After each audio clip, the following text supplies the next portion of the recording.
प्रधानमंत्री से कितनी अग्नि परीक्षाएं लेगा, सिर्फ इसलिए कि वो अपने आप को प्रधान सेवक कहता है।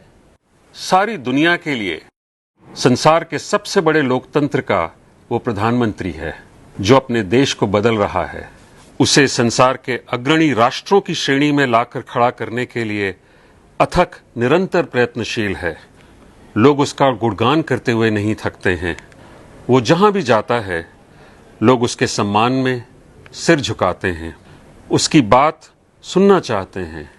उसकी अगवानी करने के लिए अन्यान्य देशों के राष्ट्राध्यक्ष सारे के सारे प्रोटोकॉल छोड़ एयरपोर्ट पर आ जाते हैं और जब वो वापस स्वदेश लौटता है तो कुछ मान सम्मान या जो भी कुछ उसे उपहार में मिला है वो सब समर्पित कर देता है। अपने देशवासियों को, 130 करोड़ देवी देवताओं को वो कहते नहीं थकता कि वो उनका सेवक है। रात को 3 बजे लौटता है लंबी हवाई यात्रा के बाद और फिर सुबह 6 बजे तैयार रहता है काम पर चलने के लिए। 18 घंटे 20 घंटे काम करके जब वो घर लौटता है तो उस प्रधानमंत्री आवास में वो अकेला ही होता है। कोई उसके सामने एक प्लेट रख देता होगा, उसमें खिचड़ी परस देता होगा, जिसे खा के 1 गिलास पानी पी के वो अपनी कुछ घंटे की नींद लेने के लिए अपने बिस्तर पर लेट जाता होगा। सुबह के बारे में सोचते हुए, नई चुनौतियों का सामना करने के लिए, अपने विरोधियों के मनगढ़ंत झूठों का वार सहने के लिए, आतंकवाद से लड़ने के लिए, गालियों की लगातार बौछार झेलने के लिए। प्रधान सेवक, चौकीदार, ये सारे नाम उसने अपने आप ही ओढ़ लिए हैं। उसे पता था कि अगर गलती से भी उसने अपने आप को इस देश का प्रधानमंत्री कह दिया तो पहाड़ टूट पड़ेगा।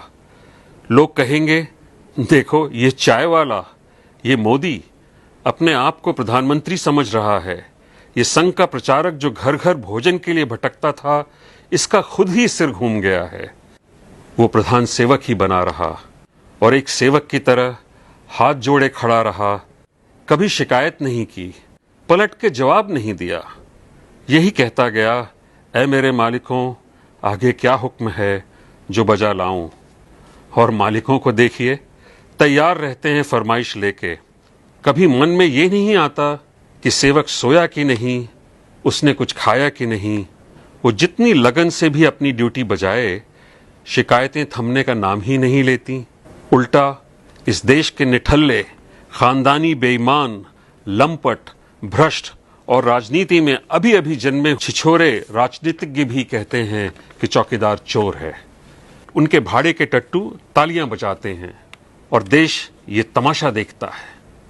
छुटभइये लफ्फाज चुन चुन के गालियों की इजाद करते हैं हमारे प्रधान सेवक के लिए।